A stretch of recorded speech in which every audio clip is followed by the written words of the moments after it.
Dear students, आज मैं फिर से आपके सामने कुछ कॉमन एरर्स लेकर के प्रेजेंट हुआ हूँ। और यहाँ पर एक बात बताना चाहता हूँ कि मैंने कॉमन एरर्स से रिलेटेड बहुत सारे वीडियोज अपलोड किए हैं, उनको देखिएगा प्लीज़, कुछ सीखिएगा। ठीक है, मैंने पहले ही बोला है कि learning is a long process, ठीक है, लाइफ लॉन्ग प्रोसेस मैं कह सकता हूँ, इसलिए सीखते रहिएगा। ओके, और मेरा अगर चैनल आपने अब तक सब्सक्राइब नहीं किया है तो please subscribe it if you like it. Okay, ये कंडीशन मैं जरूर रखता हूँ कि अगर आपको मेरे ई कंटेंट्स वो पसंद है, अच्छे लगते हैं, जो कुछ मैं पढ़ा रहा हूँ वो टेक्निक आपको पसंद है तो उसको सब्सक्राइब जरूर कीजिएगा please. Okay, do subscribe. Okay, now coming to common errors. सबसे पहले हम ये लेते हैं our examination is approaching near. Our examination is approaching. याद रखिएगा कि जब आप अप्रोचिंग बोल रहे हैं तो फिर नियर लिखने की जरूरत नहीं है, अप्रोचिंग में ही नियर है। ठीक है, आर एग्जामिनेशन इज अप्रोचिंग, ये करेक्ट सेंटेंस है, नियर लगाने की कोई जरूरत नहीं क्योंकि अप्रोचिंग में ही नियर इंक्लूड है, इसी में नियर इंक्लूड है। ठीक है, फिर आपको अलग से नियर लगाने की जरूरत नहीं है। क्लियर है? तो ये करेक्ट सेंटेंस क्या होगा?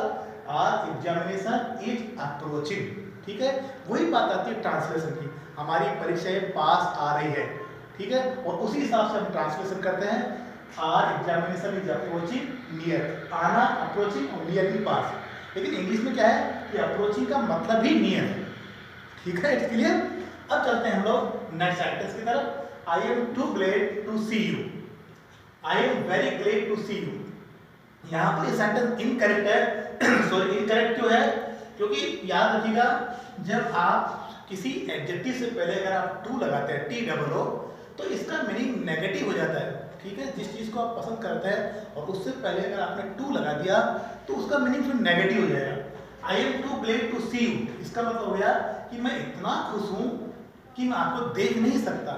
ठीक है, और ये सेंटेंस अपने आप में गलत सेंटेंस है, आपको खुद को ही लग रहा होगा कि ऐसा भी कोई बोलेगा कि मैं इतना खुश हूं कि आपको देख नहीं सकता। मतलब याद रखिएगा यहाँ पर ये है टू टू टू टू, और इसका मतलब होता है सो, और इसका मतलब होता है दैट, कैन नॉट और कुड नॉट, ये इसका मतलब होता है। इसका मतलब है आई एम टू ग्लेड, कि मैं इतना खुश हूं टू सी यू, कि आपको देख नहीं सकता। ठीक है, तो ऐसा सेंटेंस हम कभी भी नहीं बोलते। करेक्ट क्या होगा? I am very glad to see you, मैं आपको देख करके बहुत खुश हूं। क्लियर है? आपको मैं यहाँ पर बताना चाहता हूँ कि टू और टू और वेरी, इन दोनों का मैंने इसका एक वीडियो बनाया है, टू और वेरी का, देखिएगा वो वीडियो भी आप देखिएगा। नेक्स्ट है I saw a bad dream, I had a bad dream. याद रखिएगा कभी भी आई saw a bad dream so नहीं होता है, क्या होगा? हैड। ठीक है, वही ट्रांसलेशन, मैंने कल बुरा सपना देखा और वही आपने ट्रांसलेशन कर दिया इंग्लिश में, I saw a bad dream last night. ऐसे नहीं होता कभी भी, I had a bad dream. Translation method वो बिल्कुल एग्जैक्टली नहीं होता है। ठीक है, कई बार हमें स्पिरिट लेनी पड़ती है, मैं बार बार ये बता रहा हूँ, उसका भाव लेना पड़ता है, सेंस लेना पड़ता है। क्लियर है? तो करेक्ट क्या होगा? आई had a bad dream. Okay, it's A correct sentence. ठीक है, अब और सेंटेंस आपको मैं समझाने जा रहा हूँ, देखते रहिए। Let's come, we will discuss some more sentences related to common errors. I shall discuss about this, I shall discuss this. याद रखिएगा कि डिस्कस के बाद में कभी भी कोई प्रेपोजिशन नहीं आता है अगर हमने डिस्कस का यूज वर्ब के रूप में किया है। ठीक है, अगर डिस्कस का यूज आपने वर्ब के रूप में यूज किया है तब कोई भी प्रेपोजिशन नहीं आएगा इसके बाद। क्लियर है? तो ये गलत है। कैसे बोलोगे? आई शैल डिस्कस दिस। क्लियर?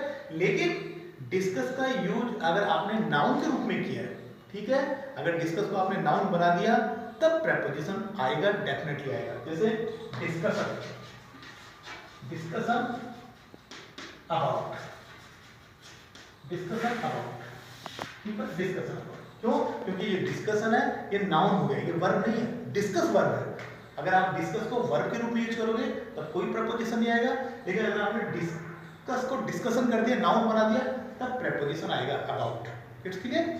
अब he described about the scene, he described the scene. मैंने इतने सारे सेंटेंस, 3 सेंटेंस है, ये प्रपोजिशन से रिलेटेड दिए हैं। ठीक है, उनमें मिस्टेक है, प्रपोजिशन से रिलेटेड।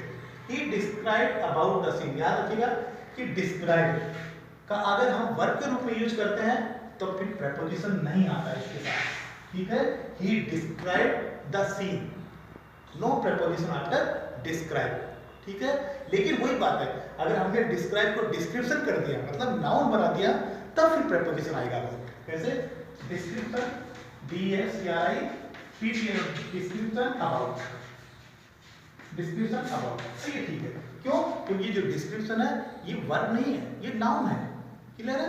चलो next, he entered into the class और ही एंटर्ड द क्लास। याद रखिएगा कि एंटर्ड का जब हम यूज प्लेस के साथ करते हैं तब कभी भी इनटू का यूज नहीं होता है, क्योंकि बच्चे रट लेते हैं कि जब भी कोई चीज बाहर से अंदर आती है तो उसमें इनटू लगता है, उनको रटा देते हैं, ठीक है, बहुत सॉलिड रटा देते हैं कि जहां भी आपको लगे कि कोई चीज बाहर से अंदर आ रही है तो आप इनटू का प्रयोग करो। ऐसा नहीं होता है, एंटर के साथ कभी भी कोई प्रपोजिशन नहीं आता है, ठीक है।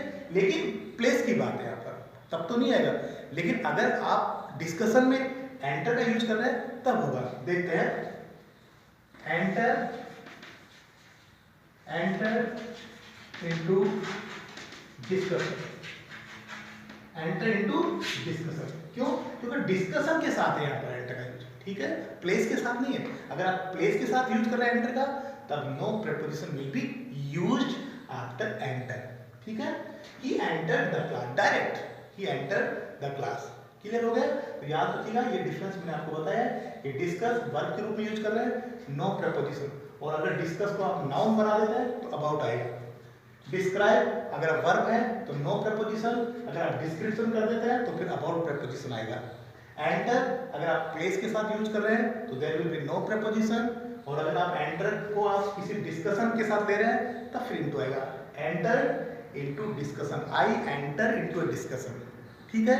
तो मुझे उम्मीद है कि आपको जो 6 एरर्स हैं वो बहुत ही अच्छी तरह समझ में आई होगी, और भी मैं बहुत सारी एरर्स वो लेकर के आ रहा हूँ। धीरे धीरे इंतजार कीजिएगा, सब्र का फल मीठा होता है। Thanks a lot, take care.